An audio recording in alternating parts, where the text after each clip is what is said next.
ಏನಕ್ಕೋಸ್ಕರ ನೀವು ಉದ್ಯಮಕ್ಕೆ ಕಾಲಿಟ್ಟಿದ್ದು? ನಿಮ್ಮ ಆಸೆ ಇತ್ತಾ ಅಥವಾ ಬೇಕು ಅಂತಾನೆ ನೀವು ಒಂದು ಅಂದ್ರೆ ಲೈಕ್ ಆನ್ ಸ್ಕ್ರೀನ್ ಅಲ್ಲಿ ಒಂದಷ್ಟು ಜನಗಳ ಕಾಲ ಕಾಣಿಸ್ಕೊಳ್ತಿರ್ತೀವಿ, ಬಟ್ ಆಫ್ ಸ್ಕ್ರೀನ್ ಅಲ್ಲಿ ಕೆಲವೊಂದು ಏನಾದ್ರೂ ಒಂದು ಬೇಕು ಅನ್ನುವಂತ ತುಡಿತಾ ಇರುತ್ತೆ. ಸೊ ಅದಕ್ಕೋಸ್ಕರನಾ ಅಥವಾ ನಿಮ್ ಡ್ರೀಮ್ ಆಗಿತ್ತಾ ಬಿಸ್ನೆಸ್ ಮಾಡುವಂಥದ್ದು? ನನಗೆ ಆಮ್, ಒಂದು ಸ್ಟಾರ್ಟ್ಅಪ್ ಏನಾದ್ರು ಮಾಡ್ಬೇಕು ಅಂತ ಆಸೆ ಇತ್ತು. ಆಫ್ಟರ್ ಬಿಗ್ ಬಾಸ್ ಬಂದ್ ಮಾತ್ರ ಅಂತಲ್ಲ, ಮುಂಚೆಂತಾನು ಇತ್ತು.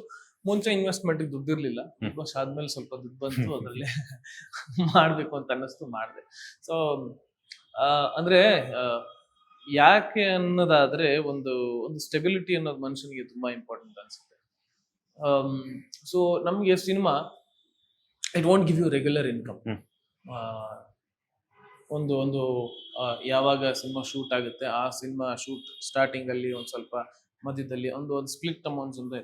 ಸೊ ರೆಗ್ಯುಲರ್ ಆಗಿ ಏನಾದ್ರು ಮಾಡ್ಬೇಕು ಅಂತ ಯೋಚನೆ ಮಾಡ್ಕೊಂಡು ಸ್ಟಾರ್ಟ್ ಮಾಡಿದ್ವಿ.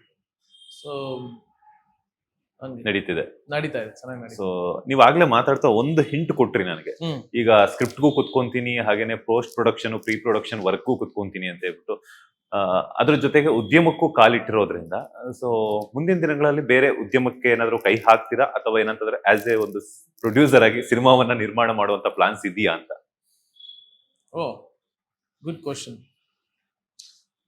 ಸಾಧ್ಯ ಇದೆ ಇಲ್ಲ ಅನ್ನೋ ಹೇಳೋ ಪರಿಸ್ಥಿತಿ ನಾನಿಲ್ಲ, but if I get an opportunity, why not? ಈಗ ನಾನೇನಂದ್ರೆ, ಈಗ ನನ್ನ ಸಿನಿಮಾಗೆ ಅಂತ ಮಾತ್ರ ಅಲ್ಲ, ಅಕಸ್ಮಾತ್ ನಾನು ಪ್ರೊಡ್ಯೂಸ್ ಮಾಡ್ತೀನಿ ಅಂತಂದ್ರೆ ನನ್ನಂತ ಎಷ್ಟೋ ಹೊಸ ಕಲಾವಿದರಿಗೆ ಅವಕಾಶಗಳಿಗೋಸ್ಕರ ಕಾಯ್ತಾ ಇರ್ತಾರೆ. ದೇವ್ರು ನನಗೆ ಆಶೀರ್ವಾದ ಮಾಡಿದ್ರೆ ಖಂಡಿತವಾಗ್ಲೂ ನಾನು ಬೇರೆಯವ್ರಿಗೂ, ಹೊಸಬ್ರಿಗೂ ಅವಕಾಶ ಕೊಡುವಂತ ಪ್ರಯತ್ನ ನಾನು 100% ಮಾಡೇ ಮಾಡ್ತೀನಿ. ಯಾಕಂದ್ರೆ ನಾನು ಎಷ್ಟು ಕಷ್ಟಪಟ್ಟಿದ್ದೀನಿ ಅಂತ ನನಗೆ ಗೊತ್ತು. ಸೊ ನಮ್ಮ ಕನ್ನಡ ಇಂಡಸ್ಟ್ರಿಗೂ ಒಳ್ಳೇದಾಗುತ್ತೆ ಅಂದ್ರೆ ವೈ ನಾಟ್? ಮುಂದಿನ ದಿನಗಳಲ್ಲಿ ಬೇರೆ ಲ್ಯಾಂಗ್ವೇಜ್ ಕಾಲಿಡುವಂತಹ ಪ್ರಯತ್ನ ಇದೆಯಾ ಅಥವಾ ಅವಕಾಶ ಬಂತು ಅಂತಂದ್ರೆ ಅದನ್ನ ಉಪಯೋಗಿಸ್ಕೊಳ್ತೀರಾ ಅಂತ? ಡೆಫಿನೆಟ್ಲಿ. ಅಂದ್ರೆ language is not a barrier for an actor. ಯಾಕಂದ್ರೆ ಈಗಾಗಲೇ ಕಿರುತೆರೆಯಲ್ಲಿ ನೀವು ಆಲ್ರೆಡಿ ಬೇರೆ ಲ್ಯಾಂಗ್ವೇಜ್ ಮಾಡಿದ್ದೀರಾ. ತೆಲುಗು ಮಾಡಿದೆ. ಸೊ ಲ್ಯಾಂಗ್ವೇಜ್ ಅನ್ನೋದು ಯಾವತ್ತೂ ಬ್ಯಾರಿಯರ್ ಆಗ್ಬಾರ್ದು ಒಬ್ಬ ನಟನಿಗೆ ಅಂತ ನಾನು ಭಾವಿಸ್ತೀನಿ. ನಾಳೆ ದಿನ ಬೇರೆ ಸೌತ್ ಇಂಡಿಯನ್ ಲ್ಯಾಂಗ್ವೇಜ್ ಆಗಿರ್ಬೋದು, ನಾರ್ತ್ ಇಂಡಿಯನ್ ಲ್ಯಾಂಗ್ವೇಜ್ ಬಂದ್ರೆ definitely, if the story is good, if the script is good, ನಾನು ಡೆಫಿನೆಟ್ಲಿ ಮಾಡೇ ಮಾಡ್ತೀನಿ. ಆಸೆ ಇದೆ. ಆಸೆ ಅನ್ನೋದು ಹಂಗಲ್ಲ.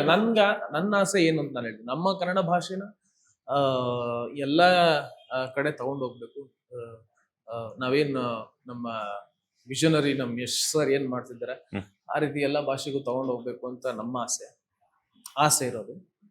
ಬೇರೆ ರೀತಿ ಆಯ್ತು ಅಂದ್ರೆ ವೈ ನಾಟ್ ಅನ್ನೋದು ನಾನು ಹೇಳಿ.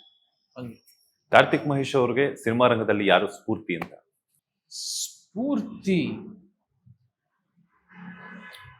ನಮ್ಮ ಕನ್ನಡ ಚಿತ್ರರಂಗದ ಎಲ್ಲಾ ಹಿರಿಯರು ಆಕ್ಚುಲಿ ನಮಗೆ ಸ್ಫೂರ್ತಿನೇ. ಸ್ಟಾರ್ಟಿಂಗ್ ಫ್ರಮ್ ಅಣ್ಣವರು, ಶಂಕರ್ ನಾಗ್ ಸರ್, ವಿಷ್ಣು ಸರ್, ಅನಂತ್ ನಾಗ್ ಸರ್, ಅಂಬರೀಶ್ ಸರ್, ಎಲ್ಲ ಕನ್ನಡ ಚಿತ್ರರಂಗದ ಎಲ್ಲ ಹಿರಿಯರು. ನಾನ್ ನೋಡ್ಕೊಂಡು ಬೆಳೆದಿದ್ದು ಅಂತಂದ್ರೆ ಸುದೀಪ್ ಸರ್, ಅದಾದ್ಮೇಲೆ ಗಣೇಶ್ ಸರ್, ದರ್ಶನ್ ಸರ್, ಅದಾದ್ಮೇಲೆ ಯಶ್ ಸರ್ ಆಕ್ಚುಲಿ ತುಂಬಾ ಇನ್ಸ್ಪೈರ್ ಮಾಡ್ತಾರೆ. ಯಾಕಂತಂದ್ರೆ ಅವರು ಮೈಸೂರಲ್ಲೇ ಓದಿದ್ದು, ನಾನು ಅದೇ ಕಾಲೇಜಲ್ಲೇ ಓದಿದ್ದು, ಮಹಾಜನ. ಒಂದೇ ಕಾಲೇಜು. ಅವ್ರು ಸೀನಿಯರ್, ನೀವು ಜೂನಿಯರ್? ಅವ್ರು ಸೀನಿಯರ್, ನಾವು ಜೂನಿಯರ್. ಸೊ ಅಂದ್ರೆ ಒಬ್ಬ ಬಸ್ ಕಂಡಕ್ಟರ್ ಮಗ ಆಗಿ ಇವತ್ತೇನು ಅವರು ರೀಚ್ ಆಗಿದ್ದಾರೆ,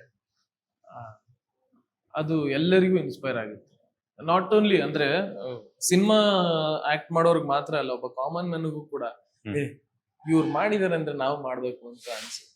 ಸೊ ಯಾವ್ದೇ ಬ್ಯಾಕ್ ಗ್ರೌಂಡ್ ಇಲ್ಲದೆ ಸಿನಿಮಾ ಇಂಡಸ್ಟ್ರಿಲಿ ಒಂದು ಬೇರೂರು ಇದಾರೆ ಅಂದ್ರೆ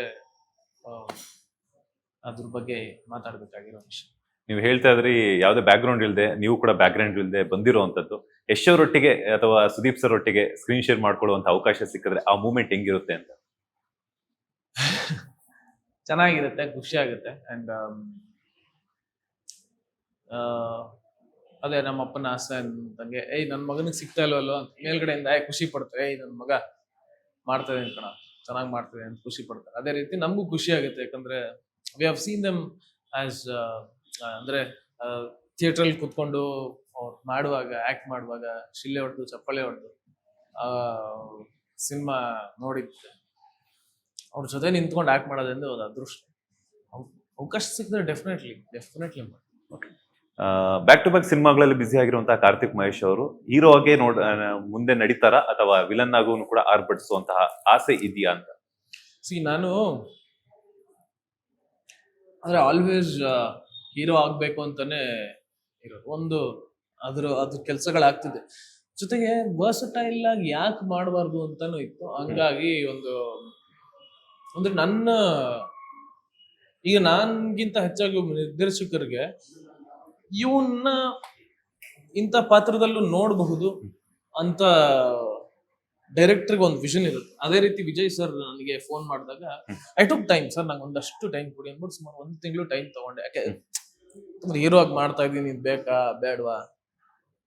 ಇವ್ರು ಹೇಳ್ತಾ ಇದಾರೆ ಅಂದ್ರೆ, ಒಬ್ಬ ಡೈರೆಕ್ಟ್ರು ಅನುಭವ ಇರೋರು ಹೇಳ್ತಾ ಇದಾರೆ ಅಂದ್ರೆ ಯಾಕೆ ಮಾಡಬಾರ್ದು ಅಂತ ಹೇಳಿ ಆ ಕ್ಯಾರೆಕ್ಟರ್ಗೆ ಕಂಪ್ಲೀಟ್ ಆಗಿ ವರ್ಕ್ ಮಾಡಿ, ಆ ಕ್ಯಾರೆಕ್ಟರ್ಗೆ ಬ್ಯಾಕ್ ಗ್ರೌಂಡ್ ಹೆಂಗಿರುತ್ತೆ ಅದ್ರ ವರ್ಕ್ ಮಾಡಿ, ಕಾಸ್ಟ್ಯೂಮ್ ಮೇಲೆ ವರ್ಕ್ ಮಾಡಿ, ಕ್ಯಾರೆಕ್ಟರ್ ಬಿಹೇವಿಯರ್ ಮೇಲೆ ಎಲ್ಲ ವರ್ಕ್ ಮಾಡಿರೋಂಥದ್ದು ಒಂದು ಆಂಟಗನಿಸ್ಟ್ ಪಾತ್ರ. ಇದೇ ರೀತಿ ಮುಂದೆ ನೋಡೋಣ, ಇಫ್ ಐ ಗೆಟ್ ಆಪರ್ಚುನಿಟಿ, ದೊಡ್ಡ ಯಾರಾದ್ರು ನಮ್ಮ ಚಿತ್ರರಂಗದ ಹಿರಿಯರ ಜೊತೆ ಯಾರು ಸಿಕ್ಕಿದ್ರೆ ಡೆಫಿನೆಟ್ಲಿ ಮಾಡ್ತೀನಿ. ಅದ್ರ ಜೊತೆ ನನ್ನ ಸಿನಿಮಾ ಕೆರಿಯರು ಹೀರೋ ಆಗಿನೂ ನಡೀತಾ ಇರೋದು.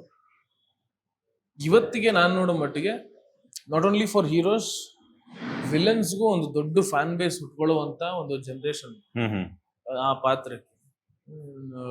ನಮ್ಮ ಕನ್ನಡ ಚಿತ್ರರಂಗದ ಡಾಲಿ ಸರ್ ಎಕ್ಸಾಂಪಲ್. ಹೌದು, ಹಂಗೆ. ಸೊ ವಿಲನ್ ಅಂತಾನೆ ಒಂದು KGF ಅಲ್ಲಿ ಎಷ್ಟಾರೆ ಎಲ್ಲ ಆ ರೀತಿ ವಿಲನ್ ಒಂದು ಕ್ರೇಜ್ ಉಟ್ಕೊಳ್ಳೋ ಚಾನ್ಸಸ್ ಅವಕಾಶ ಸಿಕ್ಕರೆ ಡೆಫಿನೆಟ್ಲಿ ಮಾಡಿ. ಲೇಟೆಸ್ಟ್ ಹಾಗೂ ಇಂಟ್ರೆಸ್ಟಿಂಗ್ ಸುದ್ದಿಗಳಿಗಾಗಿ ಬಾಸ್ ಟಿವಿ ಕನ್ನಡ ಚಾನೆಲ್ನ ಸಬ್ಸ್ಕ್ರೈಬ್ ಮಾಡಿ. ಹಾಗೆಯೇ ಬೆಲ್ ಐಕಾನ್ ಪ್ರೆಸ್ ಮಾಡಿ. ಇದರ ಜೊತೆಗೆ ಫೇಸ್ಬುಕ್, ಇನ್ಸ್ಟಾಗ್ರಾಮ್, ಎಕ್ಸ್ ನಲ್ಲೂ ಮಿಸ್ ಮಾಡದೆ ಫಾಲೋ ಮಾಡಿ.